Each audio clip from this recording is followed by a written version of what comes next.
वाटतं ना एकदम टेस्टी हा सोयाबीन पुलाव. तर या माझ्यासोबत मी याची रेसिपी तुम्हाला दाखवते. लक्ष देऊन बघा आपला पूर्ण व्हिडिओ. मी तुम्हाला दाखवते की आपण कसा आज आपल्याला करायचा आहे सोयाबीन पुलाव. तर सर्वात आधी आपण एका भगोन्यामध्ये 3 ते 4 तांबे पाणी आणि तो सोयाबीन आपण 2 कप सोयाबीन घेऊन घेतलेली आहे. आता याला आपण 5-10 मिनिटं गळू देऊ, तोपर्यंत आपण दुसरी तयारी करू. तर बघू शकता मित्रांनो आपल्या सोयाबीन झालेलं आहे. याला आता आपण छान निचळून घेऊ. निचळून आपण इथं तिला दुसऱ्या प्लेटमध्ये काढून घेऊ, तोपर्यंत आपण दुसरं साहित्य पण तयार करून घेऊ. तुम्ही बघू शकता इथं आपण सोयाबीन एका प्लेटमध्ये निचळून ठेवून दिलेले, तुमच्या समोरच निचळलंय. आणि दुसरीकडे एका प्लेटमध्ये आपण मसाले घेऊन घेतलेले. 3 ते 4 कांदे आपण जाड कापून घेतले. 5 ते 6 टमाटर इथं आपण घेऊन घेतले जाड कापलेले. दुसरीकडे थोडं अद्रकचं तुकडं, लसण घेऊन घेतलेलं आहे. आपल्याला फक्त हे 3च वाटायचे, लसण, अद्रक, कांदा एवढं वाटायचं आणि हे वाटायचं नाही आहे. आणि दुसरीकडेच इथं आपण बघा तांदूळ पण घेऊन घेतलेले आहे. आणि इथं कोल्हे मसाले पण आपण घेऊन घेतलेले. इथं बघा तेजपत्ता, ही आपला पुरा खडा मसाला आहे. एक खोडी मिरची आहे आपली, 2 खोड्या मिरच्या लाल, 2 चम्मच मीठ इथं घेतलेलं आहे, 1 चम्मच धना पावडर, 1 चम्मच लाल मिरची आणि थोडीशी हळदी घेतलेली आहे. तर चला आता आपण मसाला वाटून घेऊ. फक्त लक्षात घ्यायचं टमाटर आणि हिरव्या मिरच्या नाही वाटायच्या. आता मिक्सरच्या भांड्यामध्ये आपण काढून घेऊ आपला मसाला आणि आपल्या मसाल्याला आपण वाटून घेऊ. आपण मसाला आपला वाटून घेऊ. झालेलं नाही आहे तर आपण याच्यामध्ये टाकणार आहोत थोडं पाणी आणि याला परत आपण झाकण ठेवून वाटून. आपण ठेवून दिलेलं आहे गॅसवरती कुकर आणि तसं आपण 4 चम्मच तेल पण घेतलेले. तेल झालेलं आहे आपलं गरम. आता आपण याच्यामध्ये टाकणार खडा मसाला. सर्वात आधी तेजपत्ते टाकून दिले, त्याच्यानंतर टाकायचे आपल्याला खोड्या मिरच्या.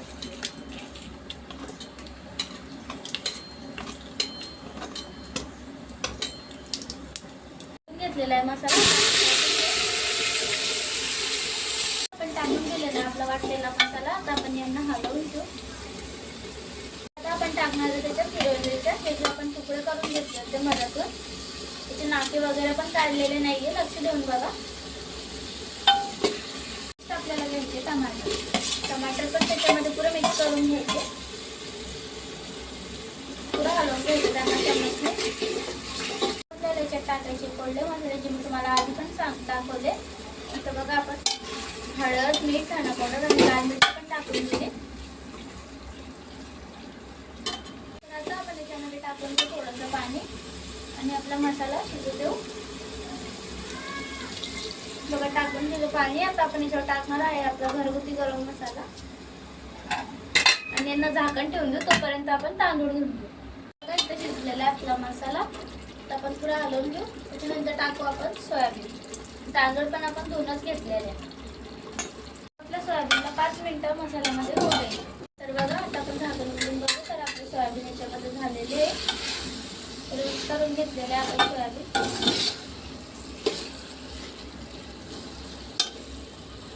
बघा आपण तांदूळ पण धुवून टाकलेले होते. आता आपण तांदूळ याच्यामध्ये टाकून घेऊ. पुढे आपल्याला आपले जे तांदूळ आहे ना ते पुढे मिक्स करून घ्यायचे मसाल्यामध्ये आणि याच्यात पाणी टाकून झाकण लावून ठेवून द्यायचं.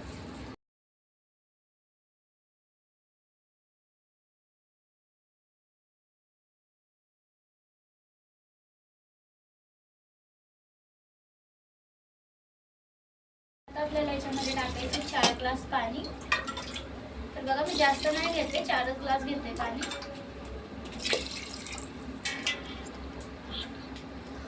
तर याला पुढे छान हलवून घ्यायचं आपल्याला आणि झाकण लावून ठेवून द्यायचं. आपण लावून देऊ झाकण कुकरला आणि 2 शिट्ट्या आपण होऊ देऊ आणि गॅस फुलच ठेवू.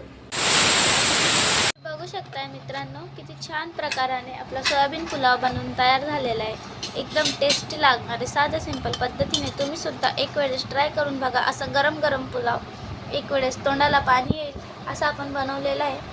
तर एक वेळेस तुम्ही सुद्धा ट्राय करा.